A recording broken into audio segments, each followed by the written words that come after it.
문재인 대통령 지금 뉴욕 유엔 총회에 참석하기 위해서 뉴욕에 머물고 있는데요. 뉴욕에서 대한민국의 촛불 시위 장면이 담긴 동영상이 공개가 되고 사람들에게 보여졌습니다. 문재인 대통령 촛불 시위에 나섰던 촛불 시민들이야말로 노벨 평화상을 받을 자격이 충분하다 이렇게 얘기를 했는데 문재인 대통령 어떤 자리에서 이런 얘기했는지 저희가 영상으로 준비해봤습니다.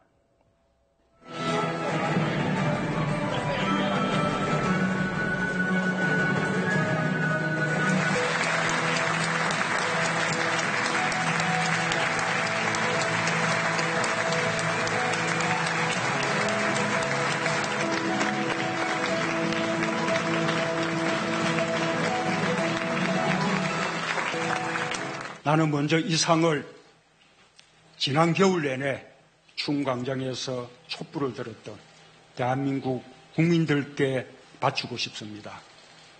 잘 아시다시피 우리 국민들은 지난 겨울 촛불 혁명으로 세계 민주주의 역사에 새로운 희망을 만들었습니다.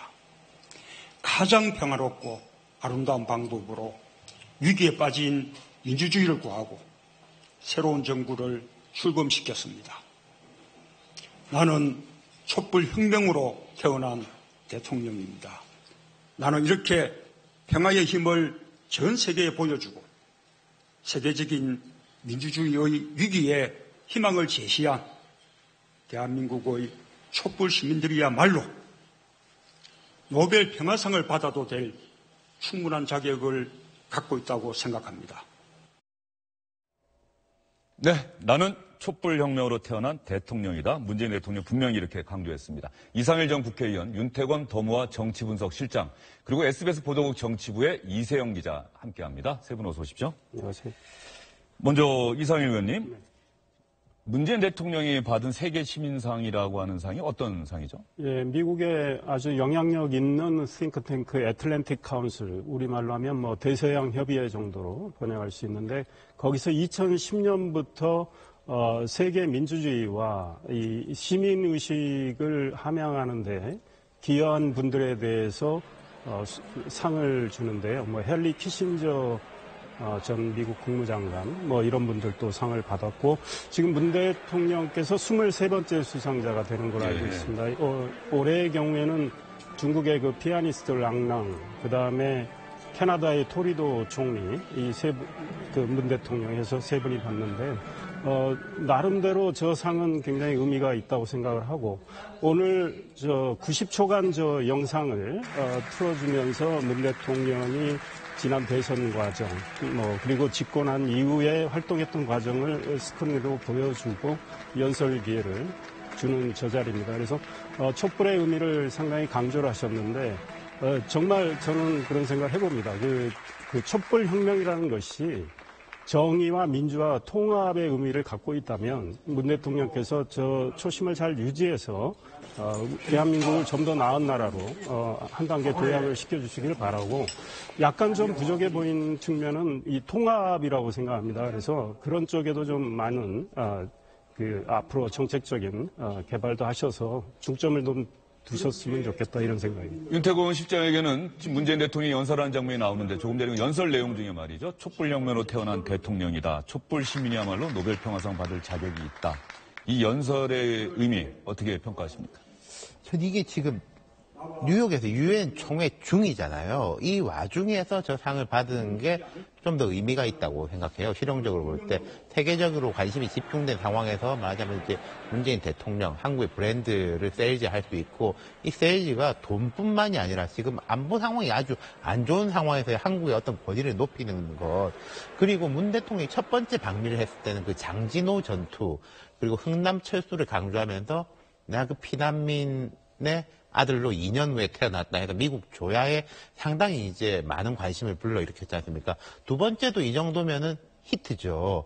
그리고 조금 더 크게 보자면은 지금 아시아권에서 시진핑 총리도 국제적으로 안 좋고 뭐 미얀마의 아웅산 수지 같은 경우에도 로힝야족 사태 때문에 이니셔티브를 상실한 상황에서 한국의 문 대통령이 아시아권에서 좀 도덕적 이니셔티브를 잡을 수 있는 기회를 잡았다. 이렇게도 볼 수 있을 것 같아요. 네. 아시아 지도자 가운데, 정치 지도자 가운데 문재인 대통령이 도덕적인 이니셔티브, 주도권을 쥐었다. 이런 평가를 세계가 하고 있는 것 아니냐. 그런 얘기를 해주셨습니다.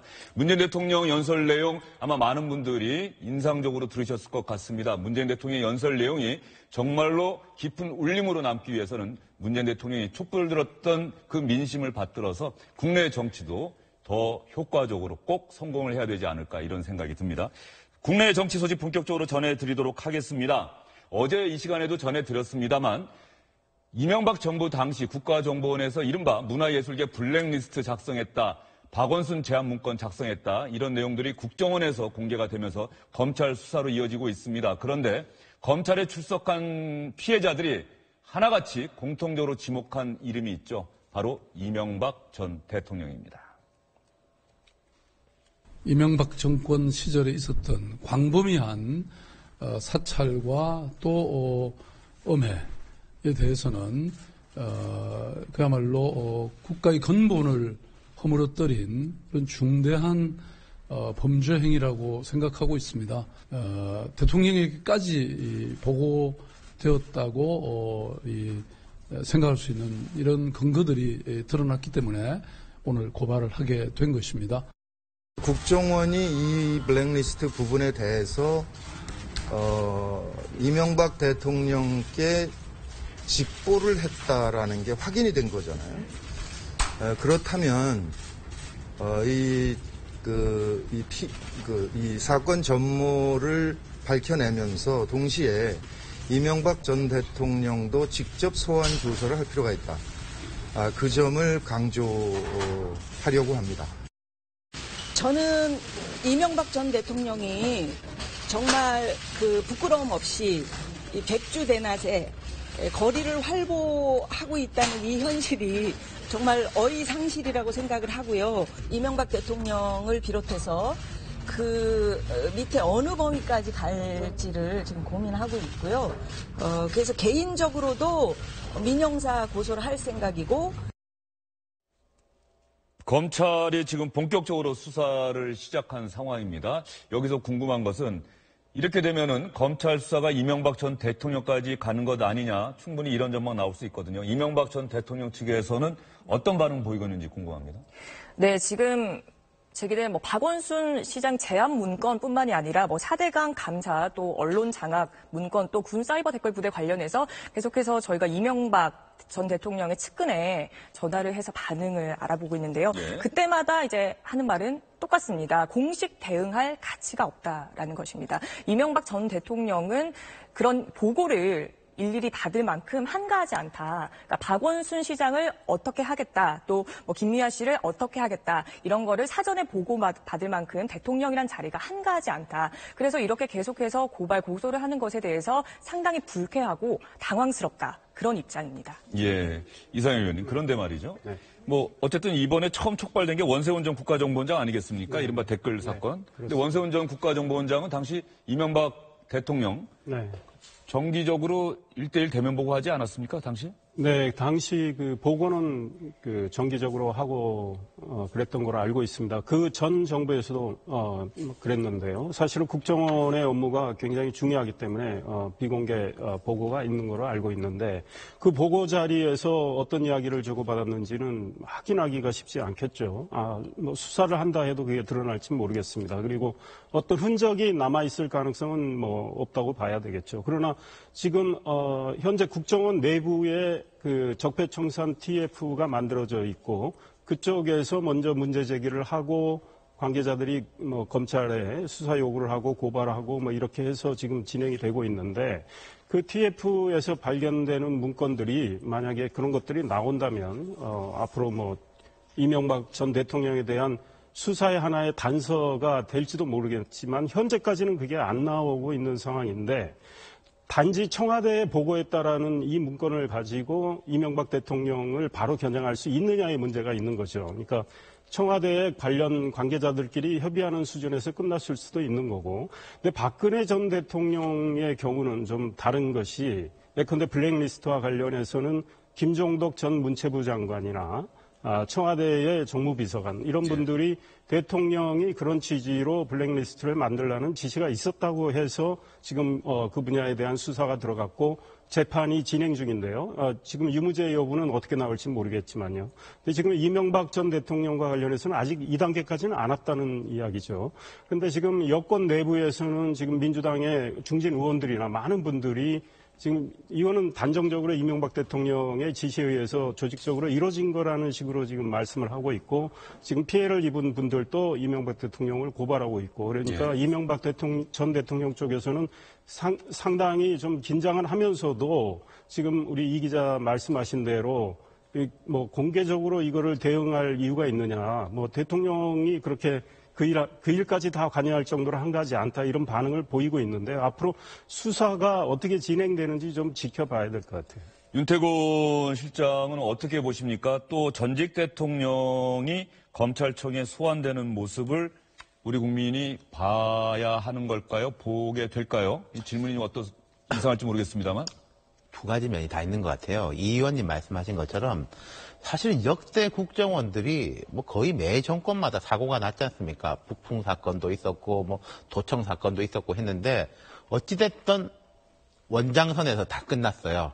그때는 뭐 믿는 사람도 있고 안 믿는 사람들도 있었지만은 어찌됐건 원장들이 내가 알아서 한 거지 대통령한테는 이런 보고를 안 했다. 그때는 지금보다도 이명박 정부 때보다도 훨씬 더 상시적으로 보고를 할 때인데도 그랬다는 겁니다. 그런 식으로 갈 것이냐. 아마 이제 이명박 전 대통령 측에서는 그런데 준용해가지고 이야기하는 것 같아요. 과거에 언제 국정원에 이런 일들에 대해 가지고 대통령한테까지 물어본 적이 있었냐. 과거 전례대로 하면 우리는 대응할 가치가 없다라고 보는 것 같고 그렇지만 이게 전반적인 흐름 같은 걸 보면 그때하고는 다른 게 있죠. 우리가 다 잘 아는 게 이명박 정부가 처음에는 되게 말 그대로 이제 실용적이고 합리적으로 했던 게 제 기억이 나는 게 정권 초에 SBS에서 국민과의 대화를 중계를 했는데 조국 민정수석이 패널로 나와가지고 막 질문도 하고 그랬었거든요. 그런 모습들이 그 광우병 촛불 집회 이후로 싹 사라졌단 말입니다. 특히 국정원 같은 경우에는 그 참여정부 때 법무부 장관을 지낸 검찰 출신의 김성호 원장이 있다가 원세훈 원장을 바뀔 때 무슨 말이 있었냐면은 아니 법조인이라서 너무 법대로 한다 국정원장이. 그래서 믿을 만한 사람을 보내야 되겠다 이런 이야기가 있었고 또 제가 기억나는 게 2012년에서 2013년으로 넘어갈 때 그러니까 이명박 정부 기준으로는 정권 재창출을 했을 때 박근혜 정부 초기에 보수 진영 인사들이 이런 이야기들을 하더라고요. 자, MB는 태종 이방원이다. 박근혜 대통령은 세종이 될 거다. 그게 무슨 말이냐 물어보니까 태종 이방원이 세종의 정치적 견제자가 될 수 있는 사람들은 모두 숙청했지 않습니까? 심지어 뭐 외삼촌, 외척까지도 이명박 대통령이 다 처리를 해놨기 때문에 박근혜 전 대통령 편해질 것이다. 그런 식으로 이야기를 했는데 그런 게 지금 드러나는 것들은 과거에 있었던 국정원의 단순 사건하고는 다른 면이 되겠죠. 그러니까 저도 이제 뭐 봐야 할 것 같습니다. 어떻게 될지는. 예. 그런 측면에서 보면 현재 민병주 전 국가정보원 심리전 단장이 구속이 됐고요. 또 원세훈 전 국가정보원장 실형 선고받고 법정 구속됐습니다. 두 사람의 진술이 핵심이 될 것이다. 이런 전망도 나오고 있는 것 같은데 그렇다고 한다면 이명박 전 대통령과 같은 당을 했던 자유한국당 이런 데서는 이번 피해자들의 이명박 전 대통령을 향한 소환조사의 필요성 이런 얘기를 듣고 상당히 민감하게 반응할 것 같은데 어떤 얘기들 합니까? 뭐 홍준표 대표나 정우택 원내대표는 어떤 얘기 하고 있어요? 일단은 홍준표 대표나 정우택 원내대표 같은 경우에는 직접적으로 이게 잘못됐다라고 언급을 강하게 하지는 않고요. 이제 대변인들이 이제 당의 이름으로 논평을 내는데 정치 한마디로 정치 보복이다 이렇게 말하고 있습니다. 이제 죽은 권력을 보복하는 데에만 이 정권이 열을 올리고 있는 것은 참 후한무치한 행태다 이렇게 반발하고 있는 상황입니다. 예, 전 정권까지 뒤지는 것이 과연 온당한 일이냐 이런 주장들을 지금 하고 있는 것 같은데 그렇다고 한다면 각 정당의 반응 여러분께 한번 보여드리겠습니다. 이 말 가만히 들어보시고 여러분들은 과연 누구의 목소리가 옳은지 판단을 해보시기 바랍니다. 사실상 블랙리스트 시작을 MB 정권임을 규정했습니다. 상황이 이런데 옛날 여권 인사들 지금 일부 야당입니다. 이 적폐청산 활동에 대해서 이 TF 활동에 대해서 정치 보복이다라는 등의 무책임한 언행으로 일관하고 있습니다. 국가기관의 불법 행위 의혹에 대해서 철저히 조사하고 진실을 밝혀야 하는 것은 당연한 일이고 또한 잘못이 있다면 국정원장이든 청와대 핵심이든 성역 없는 조사가 이루어져야 할 것입니다. 전 정부 손보기를 넘어 우파 세력을 괴멸이라고 시킬 심산입니까? 민주당은 전 정부들의 허물을 이야기하기에 앞서 자신들의 극악무도한 언론 장악 문건에 대한 국정조사부터 받아들이는 것이 올바른 자세입니다. 또한 검찰은 살아있는 권력에 대한 조사부터 선행해야만 검찰의 중립을 지키고 정권의 신여라는 오명에서 벗어날 수 있음을 유념해야 합니다. 근래에 언론에 몇몇 연예인 또 정치 연예인 그리고 정치인이 나와서 마치 전직 대통령을 겨냥해서 고소하고 고발하는 이런 행태가 지속되고 인민재판식 여론몰이를 해가는 그런 분위기가 물씬 풍기고 있습니다. 설사 전직 대통령이 조금은 실책이 있다 하더라도 현직 대통령이 전직 대통령을 존중하는 그런 통토가 있었을 때 국민 통합은 이루어진다. 이런 말씀을 드립니다. 검찰에서는 아직 이렇다 저렇다 얘기가 나오지 않고 있는 상황인데 정치권에서는 벌써부터 이명박 전 대통령을 겨냥하는 것이 옳으냐 그르냐 논쟁이 시작됐습니다. 어떻게 보십니까? 이 사안에 대해서 이명박 정부의 국정원이 말도 안 되는 것들을 저지른 것들은 지금 드러나고 있어요. 그러니까 예컨대 영화배우, 남녀배우 두 분의 나치 합성 사진을 만들어서 그분들의 이미지를 시출시키고 그걸 자연적으로 퇴출시키는 그런 쪽으로 국정원이 그런 일을 했다라는 건 그건 지금 확인되고 있는데 정말 부끄러운 일이죠. 그다음 댓글 문제 같은 경우는 국정원이 또 정치를 개입한 문제고요. 그러니까 이런 사안별로 국정원이 거듭나기 위해서 과거의 문제를 규명을 하고 또 당사자들을 엄정한 처벌을 하는 것은 저는 그대로 진행이 돼야 된다고 봅니다.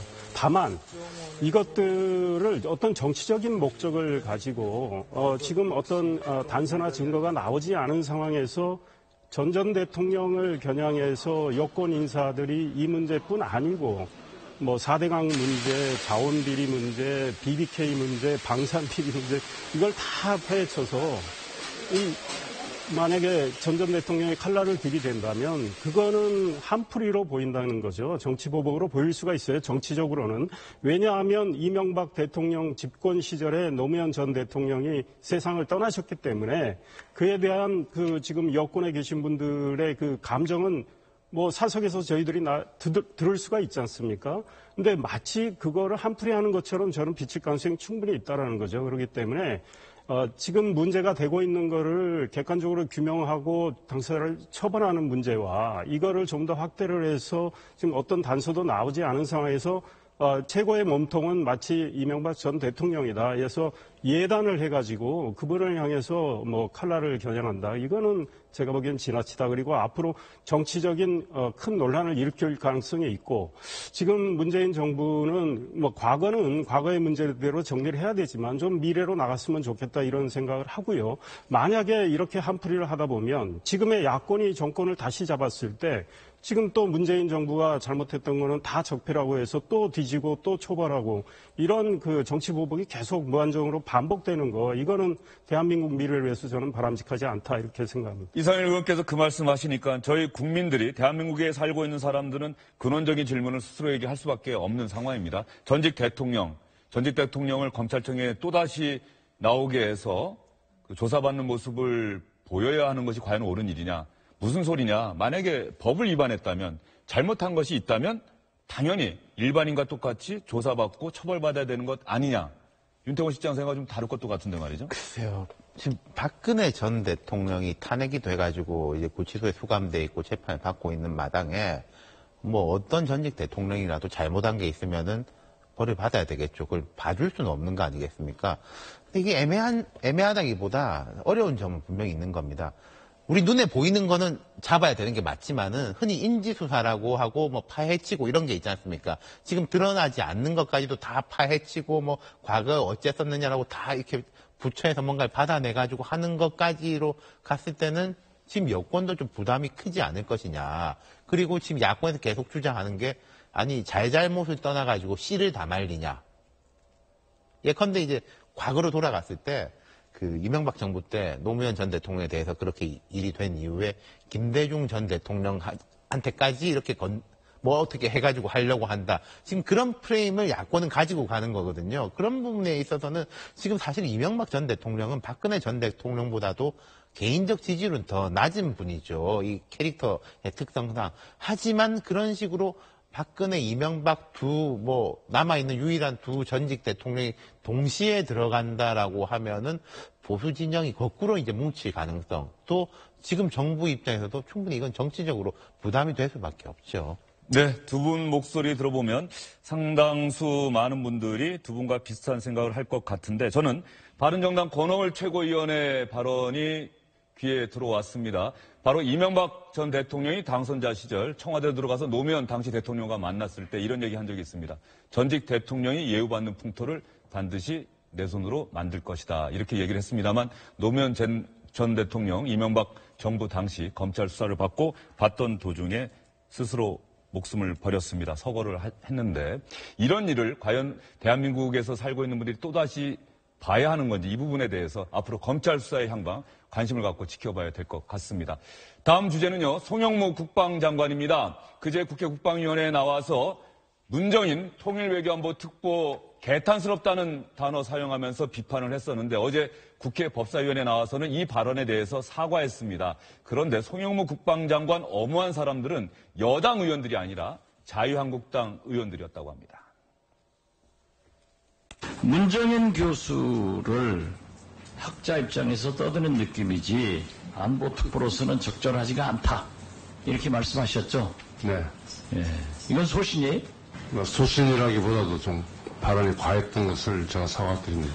저는 그 국방부 장관께서 최근에 말씀에 대해서 저는 이 정부에서 문재인 정부에서 그나마도 국민들이 안심하고 그래도 정말 우리 국민들의 어떤 생명과 재산을 담보할 수 있는 장관은 국방부 장관이구나라고 생각하고 있는데 옐로카드 받을 것도 아님에도 불구하고 요즘 받으셨더만 아니 전술핵 재배치에 대해서는 지금 와서 말 바꾸시면 어떡해요? 저는 말 바꾼 적이 죄송스럽습니다. 아니 근데 좀 답변해 보세요. 그냥 핵이 전술핵 무기가 도움이 안 됩니까? 도움이 될 수 있지만 그것이 없어도 해결할 수 있다면은 군특보가 한 발언이나 이런 것에 대해서는요. 예를 들면은 한미 군사 훈련을 축소할 수도 있다는 등 그런 것들은 좀 파장이 우려되고 문제가 있는 것으로 보이는데 어떻습니까? 국방부 장관 입장에서는 바람직하지 않은 말씀이시다 이렇게 표현하겠습니다. 그렇게 볼 수밖에 없는 거예요. 우리 대한민국 국군을 책임지고 있는 국방장관이 다소 좀 표현해서 그런 상충되는 게 있다고 해가지고 국방장관에게 그 옐로카드를 경고를 주고 이래가지고 이게 되겠어요?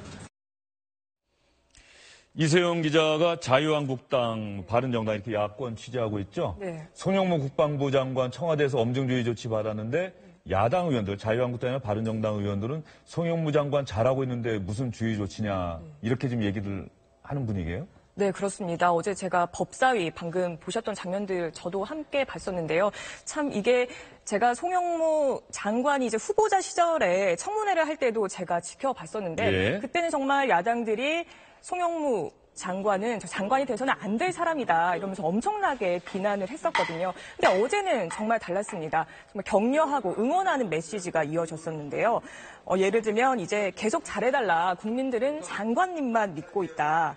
송영무 장관이 무인답게 답변한 거다. 그런데 이런 장관을 어떻게 특보가 뭐라고 할 수 있냐, 청와대가 뭐라고 해서 되겠냐, 이렇게 격려하고 응원을 아끼지 않아서 정말 좀 이색적인 장면이었다, 이렇게 평가해 주셨습니다. 통상적으로 국회 상임위원회 가려면 야당 의원들은 장관을 몰아붙이고 여당 의원들은 엄호하고 장관이 잘하고 있는데 왜 그러냐 그러는데 지금 완전히 정반대가 된 거네요. 근데 자유한국당 의원들도 일관성은 없는 거네요. 인사청문회 때는 그렇게 몰아붙이더니 어제는 또 엄호하고 말이죠. 네. 사정 변경이 있는 겁니까, 근데? 사정 변경이라기보다는 이제 청문회 때는 말씀드린 것처럼 이제 적임자가 아니다라고 날을 세웠는데 지금 자유한국당이나 바른정당 입장에서는 이 문정인 특보를 굉장히 눈엣 가시처럼 여기고 있거든요. 문정인 특보가 한미 군사 연합 훈련을 좀 축소시켜야 된다고 했었는데 그런 발언을 했을 때부터 야당에서는 저게 과연 대한민국의 외교안보 특보가 할 수 있는 소리냐, 경질해야 된다 이렇게 나왔었거든요. 근데 이 와중에 이제 송영무 장관과 좀 갈등을 빚으니까 이제 송영무 장관의 편을 야당이 드는 그런 장면이 연출된 겁니다. 예, 민주당 의원들은 어제 국회 법사위원회에서 별다른 발언을 하지 않았습니다. 백혜련 민주당 대변인이 언론 기자와의 인터뷰에서 이런 얘기를 했다고 하네요. 송영무 장관에 대한 청와대의 엄중주의 조치와 관련해서는 공식 논평을 낼 생각이 없습니다. 여당이 공개적으로 논의할 사안은 아니라고 봅니다.